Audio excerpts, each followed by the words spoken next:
Welcome to the Social Podcast, where no discussion or debate is off limits. Listen, I know this is our first show of December, but apparently the holidays have come early with this amazing audience. And a message that I hope we all learn today and forever. I can see it on all of your t-shirts. Spread kindness is what we see on your t-shirts. Thank you and welcome. Welcome. Well, let's see how kind this audience is after this first time. Because making morning news today, U.S. President Joe Biden, who has just pardoned his son, Hunter. I don't know if you heard this. Oh, not so kind anymore, are ya? That was fast. Well, anyway, despite repeatedly saying that he would not use his presidential powers in that way, well, he did it anyway. So Hunter Biden, I don't know if you all recall, he did plead guilty to tax charges and was convicted of illegally possessing a gun, that is, and he was facing possible prison time, of course, under Trump's administration. So the question is, should Trump have pardoned his own son, especially... Biden. I'm sorry. We know that because you know he's going to do that. You know that Trump's going to do that. Should Biden have pardoned his own son, especially after repeatedly saying he wouldn't? Jess. Oh, interesting. Wow. Well, I have to say, I'm disappointed that he did, and I'll try to explain why. One of his lines that he told the country was, "I hope Americans will understand why a father and a president would come to this decision." And I completely understand why a father would, but I'm disappointed that a president would, because he needs to rise above that. Like we already said, he told us repeatedly that he would trust the outcome, and by not accepting the outcome or respecting the process, he puts himself on the same level as Donald Trump. Well, here's the deal. How's that saying go? Blood is thicker than the U.S. Department. Isn't that how it goes? Listen, I think this is going to the Republican Party and Donald Trump and Fox News are going to have a field day with this for the next 2 years or however long they want to draw this out. But let's be 100% real. If the tables were turned and it was Donald Trump who had an opportunity to clear the charges for one of his sons, what do we think would happen, audience? He would do it. And I'll tell you something. During his first term as president, he actually cleared a lot of people of their charges. Some were convicted, some were charged, and there was almost 250 people, and he wasn't blood related to any of those people. But some of them do you want a leader of the free world to be that fickle, to put his family before the country. I wonder if it's just more than that. If he also, a part of him, the human part of Joe Biden was like, I've been following all the rules. I've been doing everything by the book. This guy has been doing nothing by the book. So why am I trying to play by the same rules? Give him a little taste of their own medicine. You guys were talking about like an eye for an eye. Don't you want a president that's going to rise above? I hear you, but I get it. I think this is the...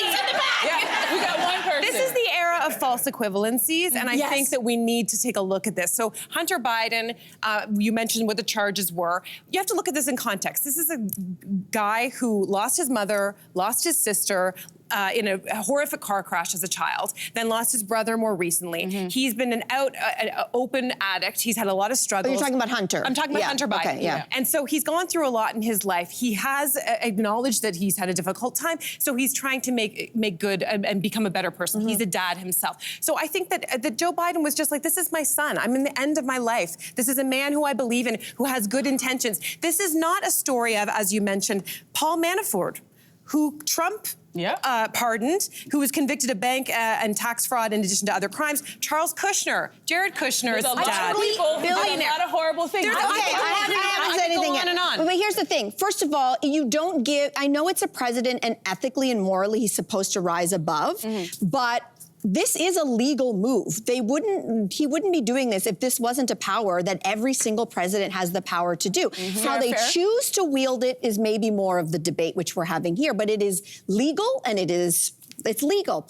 The other part of this that we didn't read in the statement to why Hunter did this, or why Joe did this for Hunter, is when he took a look at the evidence, trying to compare a Hunter Biden pardon to a January 6th insurrectionist who killed people, destroyed property. And he's calling them now hostages. Sure. Calling them hostages. But my point is, to your point of false equivalencies, A president who decides to pardon, that's a big move. But what kind of crime are you pardoning? If you're pardoning an insurrectionist, I'm going to have a problem with that. If you are pardoning somebody who less than 1% of people who ever get charged with the crime that Hunter was convicted of ever do any time. This was a nonviolent crime. He misfilled out forms for owning a gun. We know that he is troubled. But if you look in the rest of the population, whether you're the president's son or not, people never get charged with this crime. I agree. So do it. Thank you. Let's do it. I agree. Yes. It is like comparing apples and oranges. And if I were president, I would do this in a heartbeat. Or rather, if I were a parent, I would do it in a heartbeat. Sure. Okay. I want a president to be better than me. I want him to look and not... And he's showing a little bit of hypocrisy here because Biden, part of his political messaging has been tighter tax restrictions, tighter gun laws, and his son broke them both. And now he's forgiving. The whole thing it doesn't sit well with me. I want him to be better. Okay, interesting. We like all of our politicians to be better. Yeah, interesting. Anyway, let's move on to something just as serious. How would you feel if you found out Christmas dinner was going to be vegan this year?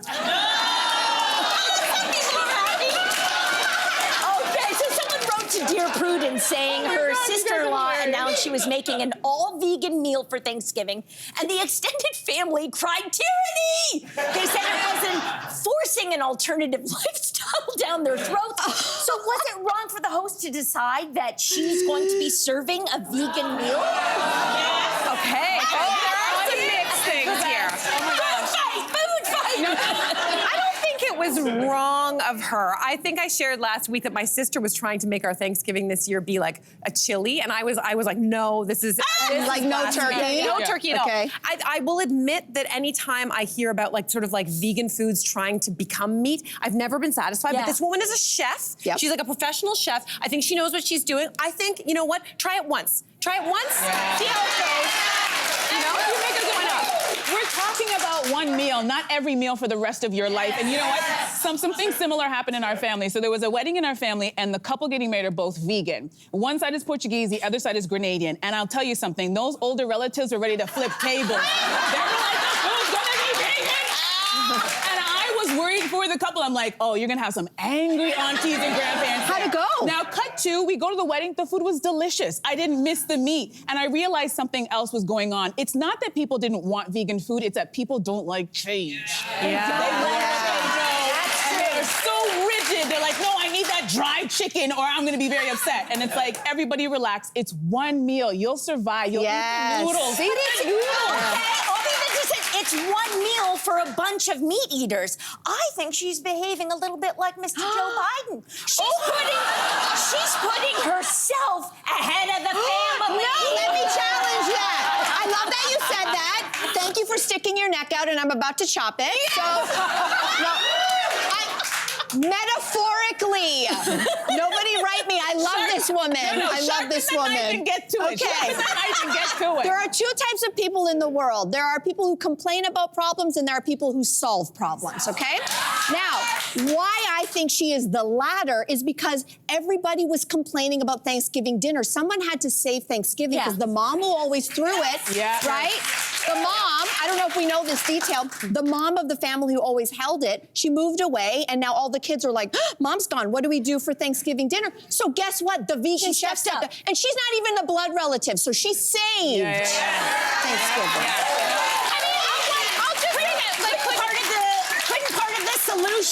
couldn't part of the solution have been to also include a turkey or a ham? like why not? Get a little meat in I there? think that they're complaining before to your point, Andrea, before they even tried it. So what we know from the story is that the vegan chef has cooked things for other family get-togethers, loves it, and her food disappears. So they're whining before she's even done it. Yeah. You either complain or you solve. And Pick one. Can we not?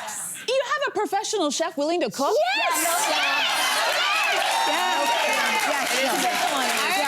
Good try. Good try. You know what? I love you. Love you for trying, Jess. It is a time of year when many cities host Christmas tree lightings, but according to the Globe and Mail, there are growing calls to reconsider this tradition.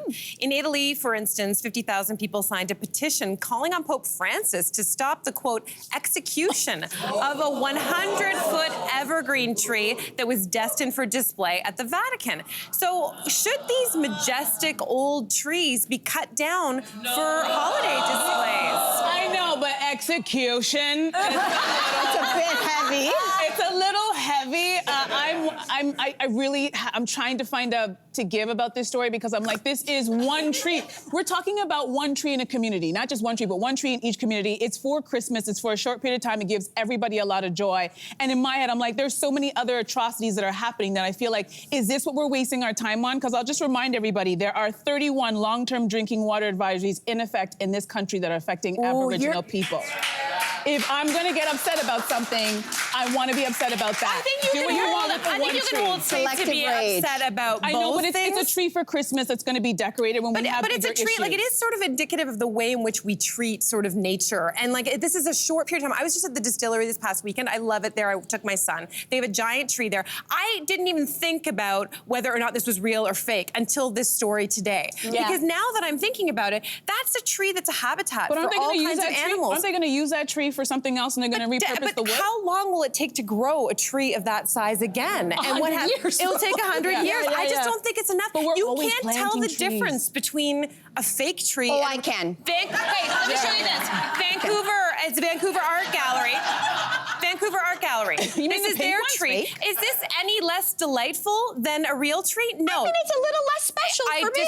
I disagree. No, listen, I totally get what you're saying, but I think there's a lot of room for nuance here because I think the word execution is pretty severe, and we all know that deforestation is a problem. Like, we get that nature and attack on climate change and Mother Nature is true. It's real, it's happening, but I don't know that we can pin it and say that the fix is not having a real tree. And I say this because you guys are all aware of the Rockefeller Center, and they've got this massive tree. And I said, I'm curious, where do they find these trees? Are they tree hunting? And they're like, there's the one. We'll knock it down in the middle of the night. Nobody will know. And birds are going to suffer. It's actually not how it happens. And it turns out it's a really beautiful story that there's a tree spotter, and he drives around neighborhoods, and he goes to homeowners. And the reason why you do that, and I know this because this happened on my property, we have very tall trees. They actually become wind hazards. And so if you've got a house close by and it could fall on the house, the city, and often the Rockefeller tree is the perfect example. Suspicious. No, this is a true story. It's true. It's a true story. The family that donated the tree this year at Rockefeller Center, they were told by their city, your tree is a hazard, you have to cut it down. So they donated it, and guess what? Guess what? That's number two. Okay. Number two, the Rockefeller people said, we're not only going to replant one tree to grow, we're going to replant a ton of them. So they're getting a ton more trees. This tree was going to come down and be wasted. So I say this, on my property, we have many trees. Toronto, if you need a tree next year, call me. We lost a massive... I want to show you a photo. We lost a massive, this was just 3 weeks ago. We lost a massive pine. Now the city is like, we're looking at those other trees. They might have to come down. Toronto, call me. I'll donate. It is convincing. I really like it. But this is how we're going to pay back a 100-year-old tree who's absorbed exactly 1 entire ton of carbon dioxide by cutting it down. But not all trees are meant, not all trees are meant to last. It's only one tree. But isn't that exactly how we got to where we are? But we are also replanting. We're replanting. We are replanting all the time. But do you know how long it'll take for a 100-year-old tree to grow? I know, but we are doing, we're not just cutting down. That's a trick question. It's 100 years.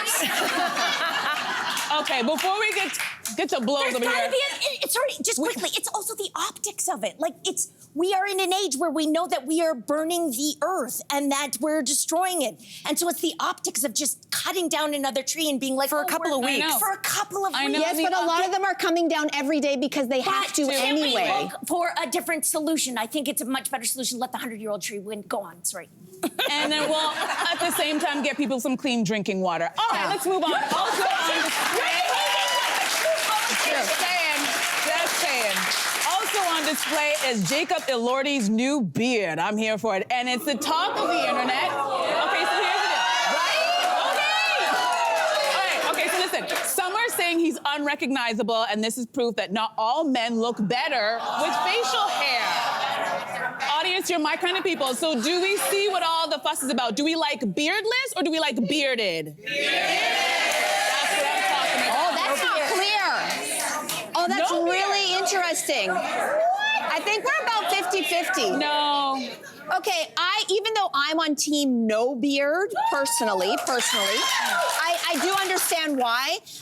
Because Jacob Elordi's, he's a young actor, clearly good looking, but he doesn't realize how much he's been blessed by somebody with a beautiful chin and a nice jawline. It's true. And a lot of men, not everybody, but a lot of men who do grow out, it's because they're trying to give themselves something that maybe, somebody Just didn't say it, they're give hiding them. the double chin. Maybe they're hiding the double chin. But in my case, I didn't even think of that, but sure. I was thinking weak chin. I said double. But my husband, Ryan, when he started his own business, he could not be taken seriously. Wait for it. There's a picture of Ryan Of course coming, guys. there is. There's a picture of Ryan. He was never taken seriously because he looked too young. So he grew this, and I'm going to tell you, I'm like, yeah. Do you still have this? No. No, I think he looks better without it. I think actually Ryan looks better without it as well. He looks really hot both ways. Let me get serious for a second. It's 2024. I think it's high time we stop telling men what to do with their bodies. I don't agree with that. I don't agree with that. You know what? I am team beard, and I think it's because it could be just the time of my life where I'm at, where if I want a man that has a little bit of salt and pepper. I want you to look like things have dropped and you're a little bit more seasoned. So when I see these shaven, I see a young high school quarterback who has a cheerleader girlfriend. I see a young man, and when I see the beard, it looks like a man that can chop wood and move furniture. I think I got a tree. Chop down a tree. Thank you very much. I think we're more drawn to the bearded man. You know what I'm saying? Usually I am too, and I think most men do look better with a beard, but I think in this case, he kind of just transformed into like a guy you'd just run into backpacking through Europe, like at a bar. Is it less special? He looks less interesting. He looks more generic. See, I think he looks more interesting. You could put on like a tan corduroy jacket, blazer, and he could be like a philosophy professor in New York. Oh, that's definitely you. No, don't you feel that with that? No, I don't. No? I don't.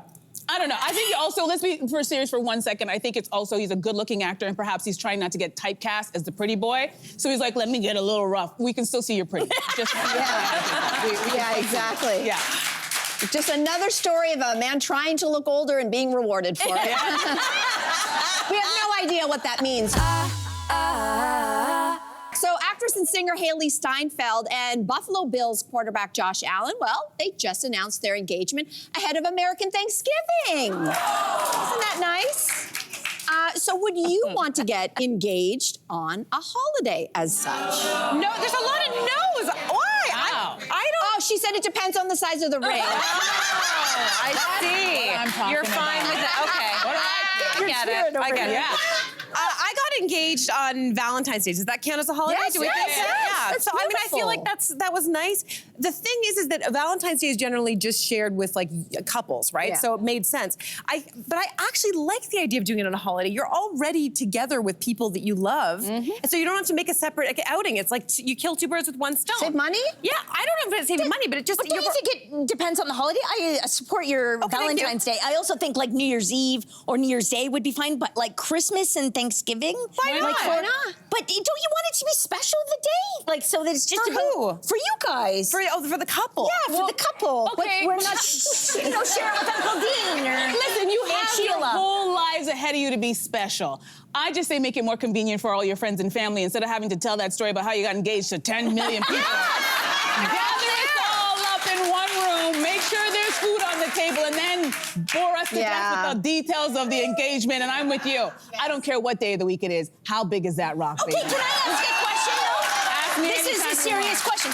Does anyone celebrate like the day that you get engaged? Is that something that you do year you do celebrate it? I think to everybody's point, it's like you do it. It's not an anniversary. It's not like an anniversary, correct? But I think it's the idea of the announcement of it. And listen, who are you afraid of upstaging at Christmas? The turkey? No one's going to get upset because I think, you know. Jesus. Some people would say. Okay, fine, Jesus. Okay, you're right. For some families, you're right. But I do think. Leave Jesus Right? out of this. It's possible. Ryan and I support this because Ryan proposed just before the holidays. And so what was beautiful about that is we were able to show up at the holidays and what is already a joyous event. And quite frankly, for some families, it's not a joyous time. It's difficult. You're maybe mourning the loss of someone who's not there, all those things. But it is supposed to be a time that families support you through hard times and through good times. And I think generally it's a celebration. And what better to pour a little extra sprinkle than we're getting married? And only have to hear that story one time. Subscribe to the Social Podcast so you don't miss a fiery debate. Until next time, socialites.